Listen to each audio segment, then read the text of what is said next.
আরে এই চা বিক্রেতা, তাড়াতাড়ি তোমার জামাটা খুলে আমাকে দাও। আরে তোমার জামাটা খুলে তাড়াতাড়ি আমাকে দাও।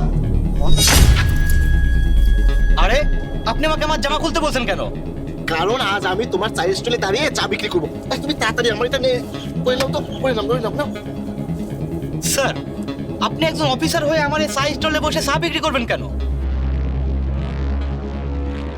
আরে কারণ হলো আমি খুব গুরুত্বপূর্ণ একটা মিশনে আছি। আর হ্যাঁ, তুমি কিন্তু মুখ খুলবে না, আমি যা বলি তুমি তাই করো। হ্যাঁ শোনো, আরে যে এই ফোনটা রাখো। এখন দুটা ছেলে মেয়ে তোমার দোকানে আসবে, তোমাকে তাদের ভিডিও রেকর্ড করতে হবে। স্যার, আপনি আমাকে এসবে কেন জড়াচ্ছেন? আমি কিছু রেকর্ড করবো না। আরে তুমি একজন অফিসার কিভাবে বলছো? আমি যা বলি তুমি তাই করো, তা না বলে কিন্তু তোমার জন্য ভালো হবে না। আমি যে এখন তোমাকে কোথায় লুকিয়ে রাখি, হ্যাঁ ওই যে ওই দেওয়ালের আড়ালে লুকিয়ে থাকো। যাও তাড়াতাড়ি যাও, তাড়াতাড়ি যাও, আর ভালো করে ভিডিও করবে। তাড়াতাড়ি যাও, কোনো শব্দ করবে না। আমি তোমাকে যা করতে বলেছি তাই করবে, আর খেয়াল রাখবে কেউ যেন না দেখে, আর না বলা পর্যন্ত বের হবে না। ভালো করে ভিডিও করো। ঠিক আছে স্যার।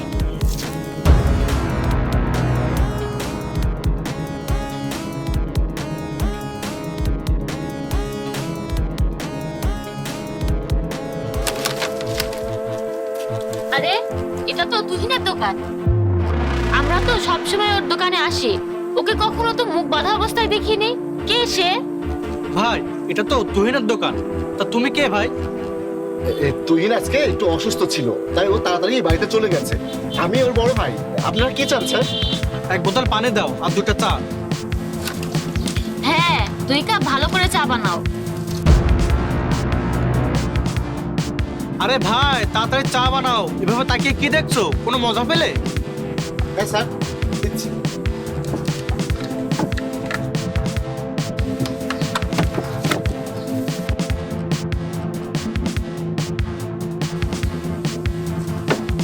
এই চল এখন যাই। চলো। স্যার আমার টাকা? ওহো, আপনার টাকা তো দেওয়া হয়নি। এই যে আপনার টাকা।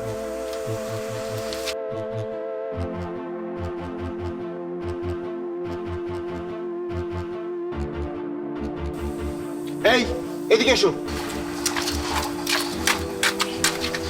এই নাও, এই ধরো, এই ধরো তোমার টুপি, আমার শার্ট দাও।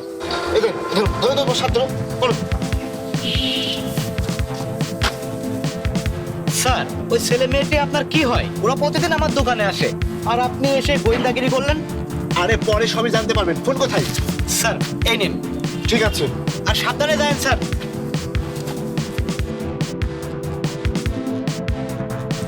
ওই ভাইয়ের সাথে কি ওই ছেলে আর মেয়েটির কোনো সম্পর্ক আছে? কি হলো ভাই?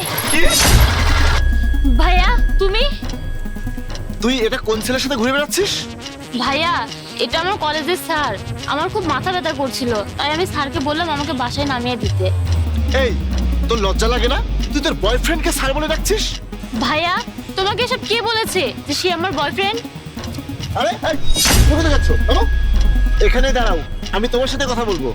ভাইয়া, সে আমার স্যার, আমি তো তোমাকে বললামই। হ্যাঁ ঠিক আছে বোন, তিনি তোমার স্যার, আর তুমি তোমার স্যারের সঙ্গে গিয়ে চায়ের দোকানে বসে চা খেলে। ভাইয়া, তুমি কিভাবে জানলে যে আমি চা খেতে ওই দোকানেই যাই? কিভাবে জানলাম? হ্যাঁ দেখ, এই যে নে, এই ভিডিওটা দেখ। এখন চলো এক জায়গায় যাই। আরে আমাকে কোথায় নিয়ে যাবে? আরে প্রিয়তমা সিনেমা চলছে রাত 9টা থেকে 12টা। আমারও তো যেতে ইচ্ছে করছে, কিন্তু আমি কি করব? আমার কাছে তো টাকা নেই, আমি বেকার। আরে আমি থাকি, তোমার এত টেনশন কিসের? দাঁড়াও, আমার ভাইয়ের কাছে আমি টাকা চাচ্ছি, এখনই মেসেজ করছি। আমার কলেজের অ্যাসাইনমেন্ট জমা দিতে হবে, এখনই 2000 টাকা বিকাশ করো আমাকে। আর কোনো চিন্তা নেই, একটু পরেই টাকা আসবে, তারপর আমরা সিনেমা দেখতে যাব। এই দেখো, টাকা চলে এসেছে। বাহ, তোমার ভাই এত ভালো? ভালো না, সে সম্পূর্ণ পাগল। সে তার বোনকে অনেক বিশ্বাস করে, আর আমি সেই বিশ্বাসে সদ্ব্যবহার করি। এটা তো তুই নাকি অন্য কেউ? ভাইয়া, আমরা যে ওখানে ছিলাম, তোমাকে এই তথ্য কে দিয়েছে? তোর এসব আমি নিজের চোখেই দেখেছিলাম, আর আজ প্রমাণ নিলাম যাতে তুই অস্বীকার করতে না পারিস। বোন, আমি তোর কাছে এটা আশা করিনি। তুই আমার বিশ্বাসের এই প্রতিদান দিলি। আর তাকে তোমার বয়ফ্রেন্ড কেন বলছি? সে তোমাকে সিগারেট খাওয়ায়, চা খাওয়ায়, রাত 9টা থেকে 12টা পর্যন্ত সিনেমা দেখতে নিয়ে যায়। তোমার নিজেরই লজ্জা হওয়া উচিত।